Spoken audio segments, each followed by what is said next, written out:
Muchas gracias por la oportunidad que se nos ha dado para exponer nuestro trabajo junto a este selecto grupo de investigadores de la revista LATAM. En este caso, les presento nuestro trabajo de investigación titulado Atención de enfermería en cáncer de mama basada en la teoría de Kristen Swanson, análisis y aplicación en un caso clínico. Quien les habla, Ronnie Cuenca, estudiante de la carrera de enfermería de la Universidad Técnica de Machala, Ecuador, acompañado de Melanie Jiménez y Jocelyn San Martín, estudiantes de la carrera de enfermería, y a cargo de nuestra tutora, la licenciada Marlene Chamba.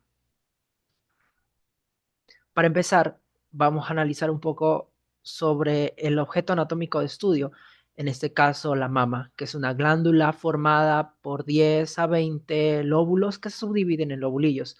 Ellos se encargan de producir y transportar la leche materna durante el periodo de la lactancia hacia el pezón. Entre ellos se encuentra un tejido graso, el cual conecta a un sistema linfático que drena hacia los ganglios linfáticos que llegan hacia la axila. Nosotros hablamos o diferenciamos estas estructuras porque al hablar de cáncer de mama identificamos 5 estadios, partiendo del cero. El estadio cero hablamos de un tumor in situ, es decir, que no sobrepasa las estructuras físicas. En un 85% ocurre en las células epiteliales de la mama y en un 15% en los lóbulos o lobulillos que la conforman. Cuando pasamos al estadio uno, hablamos de un tumor que no sobrepasa los 2 centímetros y que se encuentra localizado en estas estructuras. Cuando hablamos de un tumor de estadio 2, no sobrepasa en cambio los 5 centímetros y se mantiene localizado en esta zona y que puede o no sobrepasar a estructuras adyacentes. Hablamos de un estadio 3 cuando no supera todavía los 5 centímetros, pero ya existe una probabilidad de moverse hacia los ganglios linfáticos, por ejemplo, a estructuras anexas a la glándula. Y cuando hablamos de un estadio 4, hablamos de un cáncer que ya existe metástasis y contaminación a otros órganos o tejidos a través de la sangre o de la linfa. En cuanto a las estadísticas, tenemos que en el año 2020 la Organización Mundial de la Salud diagnosticó a 2.3 millones de casos de cáncer de mama en el mundo, donde ocurrieron 270.000 muertes. En América Latina se registraron 210.000 casos nuevos y 68.000 muertes anuales.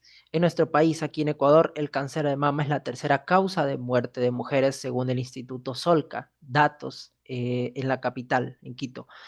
En este mismo año, 2020, fueron 29.273 casos nuevos y 15.123 muertes relacionadas a esta patología.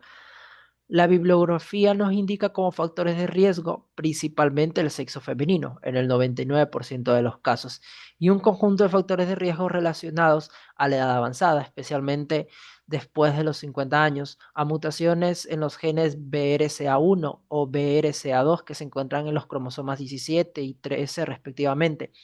Pacientes nuligesas, quienes tienen su embarazo a término, su primer embarazo a término después de los 30 años, una vida menstrual extensa, hablamos de una menarquía precoz o una menopausia tardía. La exposición a radiación ionizante en niñez o adolescencia en pacientes que ya han tenido problemas de cáncer a temprana edad o radioterapia previa en esa región torácica, obesidad posmenopáusica y sedentarismo. ¿Cómo identificamos en este caso algún tipo de cambio? Es de forma autónoma a través del autoexamen de mama, muy recomendado, pero podemos aquí encontrar algún tipo de bulto, algún tipo de secreción y aquí es importante aclarar que la mama o el pezón específicamente no debe existir ningún tipo de secreción salvo se encuentre en estado de lactancia la paciente. Algún cambio en la piel arrugada o cambios en el color, en la textura, lo que se conoce como la piel de naranja, y cambios directamente en el pezón. El diagnóstico comienza con mamografías, ecografías y biopsias para confirmar la presencia de cáncer y determinar cuáles son sus características. Y el tratamiento posterior es multimodal. Puede incluir tratamiento farmacológico, cirugía conservadora o mastectomía según la gravedad o el estadio que se encuentre el cáncer.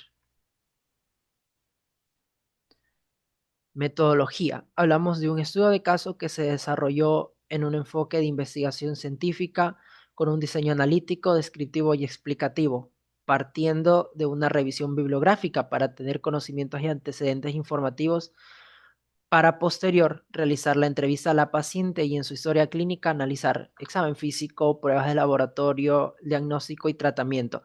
Esto nos va a ayudar para tener un seguimiento continuo a la paciente y tratar de evolucionar cuáles son las condiciones en las que se encuentra. Presentamos el caso de una paciente de sexo femenino de 52 años procedente de la región Sierra, ciudad de Loja, de un sector urbano, que asistió a consulta privada con un médico general por presentar dolor torácico localizado en la mama izquierda, generalmente matutino. Añadió que el dolor se volvió más intenso cuando tomó una ducha a cualquier hora y se transforma en un dolor punzátil y quemante, irradiando hacia posterior. Indica que el dolor apareció por primera vez en el mes de mayo, esto del año pasado, 2024, y se intensificó durante agosto del mismo año, empeorando justamente el contacto con el agua al ducharse. La paciente presenta antecedentes familiares, su madre con insuficiencia cardíaca, hipertensión arterial, el padre con las mismas patologías, aumentando cirrosis hepática y disminución de la densidad ósea. Ella es la menor de 4 hermanas, su hermana mayor presenta hipertensión arterial y un antecedente de formación adiposa en mama derecha que no llegó a diagnóstico de cáncer de mama. Y su tercer hermano, insuficiencia renal crónica. En los antecedentes obstétricos tenemos 4 gestas, 2 partos, 2 cesáreas, ningún aborto y un fallecido, el tercer hijo, que fue por prematuridad. Encontramos una paciente posmenopáusica tardía con antecedentes de histerectomía, ligadura y corte bilateral de trompas de falopio. En los antecedentes personales, la paciente con nódulos tiroides benignos y 2 intervenciones quirúrgicas para su extracción hace 6 años. Al examen físico analizamos una paciente orientada en tiempo, espacio y persona, donde se evidenció la palpación de tórax anterior un cuerpo extraño en cuadrante superior externo de la mama izquierda, sin presencia de lesiones mamarias. Además se encontró en la axila izquierda un ligero signo de linfedema ganglionar no fijo a estructuras vecinas. A la toma de los signos vitales y medidas somatométricas se evidenció una elevación de la frecuencia cardíaca de 108 latidos por minuto. Representamos una taquicardia y también una taquipnea de 23 respiraciones por minuto. El resto de signos vitales se encuentran en condiciones normales y con medidas somatométricas de un peso de 74.5 kilogramos, talla de 1.64 metros, que da como resultado un índice de masa corporal de 27.7, que responde a sobrepeso. Los resultados diagnósticos de la mamografía digital directa evidenciamos un nódulo ovalado radiodenso de márgenes circunscritos que mide 22 milímetros. No presenta alteraciones en piel, ni en tejido celular subcutáneo, ni ninguna otra alteración en extremidades inferiores o superiores. En exámenes de laboratorio encontramos una elevación de glóbulos rojos y de hemoglobina. Y importante recalcar aquí, por la condición de altitud de la ciudad en la que vive, aproximadamente los 2000 metros sobre el nivel del mar, los pacientes en general de estas zonas tienden a tener niveles elevados de glóbulos rojos. Lo que sí encontramos elevado, importante recalcar, el colesterol 245 miligramos por decilitro y triglicéridos 249 miligramos por decilitro. En exámenes de orina macroscópico, presencia de proteínas positivo, y en microscópico, bacterias tres cruces. Tras las evidencias presentadas, la paciente fue derivada al circuito Solca para dar paso a la participación de equipo oncológico e iniciar tratamiento farmacológico. 4 sesiones de quimioterapia ambulatoria cada 21 días bajo el esquema AC, adriamicina y ciclofosfamida. Se entregó el siguiente plan de alta luego de cada sesión. Estos son los fármacos que se utilizaron para su tratamiento. El segundo, rosuvastatina más ácido fenofíbrico, fue utilizado para el problema de colesterol y triglicéridos elevados. Fue recetado durante la primera sesión únicamente, con una duración de 3 meses. Y el filgastrin, que es un líquido parenteral de aplicación subcutánea que se debe mantener en refrigeración, aproximadamente de 2 a 8 grados centígrados. Esta es la parte importante de nuestra profesión, el proceso de atención de enfermería, que nos permite tener un análisis un poco más detallado y amplio de cuál es el proceso de evolución de la paciente. En este caso vamos a usar la teoría de los cuidados de Kristen Swanson. Esta teorista en el año 1991 presentó su teoría en la cual basa el cuidado como una forma de relacionarnos con el ser directamente, a participar con ella y de ir buscando una evaluación a partir de la empatía y de la confianza. Propone 5 pasos. El primero, conocer, el cual busca explorar las respuestas emocionales y sobre todo físicas del paciente frente a su enfermedad. Estar con, que es acompañar al paciente de esta forma empática, respetando sus sentimientos y experiencias. Hacer por, qué es lo que podemos hacer por la paciente, darle ese confort, que se mantenga tranquila, evitar los factores estresantes e intentar descifrar su comunicación no verbal. Posibilitar es dar herramientas, es educar a esas personas con recomendaciones sobre las necesidades que se han identificado en ellas y promover un trabajo multidisciplinario con otras áreas. Y mantener creencias, es importante crear una cultura de prevención y autocuidado que facilite la detección oportuna y un tratamiento efectivo. Con esta teoría, nosotros realizamos un conjunto de actividades que buscan mejorar el tratamiento de esta paciente y dar un acompañamiento no solo en el ámbito físico, sino también en la parte psicológica, emocional y espiritual. Por un lado, en la parte física se busca el control de la sintomatología presentada por la paciente, principalmente como consecuencia del tratamiento de la quimioterapia. Y aquí actividades que nosotros realizamos son enfocadas principalmente a la medicación y a la dieta que debe tener esa paciente, sobre todo en educación, explicar cuál es la medicación que se debe tomar, en qué intervalos de tiempo, cuáles son sus beneficios, cuál es su efecto terapéutico, sus efectos adversos, sus contraindicaciones, y no solamente a la paciente, sino también a su familia, que es quien está a cargo del cuidado directo también de la persona.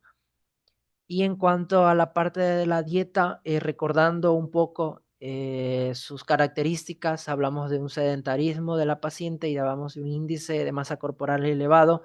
Tratar de buscar cambios en la dieta, sobre todo disminución de carbohidratos y elevar un poco el consumo de proteínas. En la parte psicológico, es importante que nosotros nos capacitemos para identificar situaciones que alteren el control o el equilibrio psíquico de la paciente, sobre todo por esta alteración de la enfermedad, la preocupación, el estrés, la ansiedad y la depresión. Importante aquí actividades, mantenernos en contacto directo con la paciente, no olvidarnos de esa parte empática y de esa atención que debemos darle a la situación, no hacer menos eh, los problemas que ella tenga e incluir a la familia dentro de estas actividades del control y de la red de apoyo emocional que tenemos con la paciente. Para la parte emocional, en un principio la paciente se va a mostrar reservada, cohibida por sus sentimientos, pero poco a poco debemos darle esa sensación de acompañamiento y que deje de sentirse aislada, tanto por nosotros como por su familia. Buscar justamente esa red de apoyo que responde a una necesidad humana de aceptación y de empatía. Y por último, la parte espiritual, que es un tema un poco complejo tocarlo. Sin embargo, cuando la paciente nos explique que existe una base o que existe un antecedente de religión, de fe, que nos permita trabajar con eso, es importante guiarlo a través de ella para que de una u otra forma esta religión que profesa se sienta importante y se sienta acompañada durante su tratamiento para que sus creencias personales motiven a la evolución de esta paciente. Como conclusión, este trabajo nos deja que el cuidado de una paciente con diagnóstico de cáncer de mama es muy complejo y es importante buscar el cuidado físico, psicológico, emocional y espiritual, y que en conjunto con la teoría del cuidado de la teorista, nos ha ayudado para llevar un control a la paciente y finalizar su tratamiento. La aceptación de esas actividades nos sirvió para mantener una buena relación enfermero-paciente basada en la empatía y en la confianza, lo que resalta la necesidad de un cuidado holístico, de un cuidado integral, es decir, no solamente tomar en cuenta sus signos y síntomas, sino ir más allá, buscar ese bienestar en cuerpo, mente y espíritu. Por último, la experiencia del trabajo brindó la oportunidad de entender la necesidad de participar en comunidad para hacer actividades de promoción de salud y prevención de enfermedades. Tenemos una población que no siempre se mantiene informada y no sabe cómo actuar frente a la presencia de los signos de alarma que se han mostrado, sobre todo en este problema del cáncer de mama. Por lo tanto, una población informada es una población que sabe cómo protegerse frente a los factores de riesgos y cómo disminuir la tasa de mortalidad de esta enfermedad. Eso ha sido todo. Por mi parte, agradezco mucho la atención que se ha brindado a este espacio, a este análisis de caso. Estos son los contactos de cada una de las personas que han participado en esta actividad. Su trabajo ha sido muy importante para ir evolucionando en cuanto a la investigación científica y relacionado justamente con el trabajo de la profesión de enfermería. Muchísimas gracias por su atención.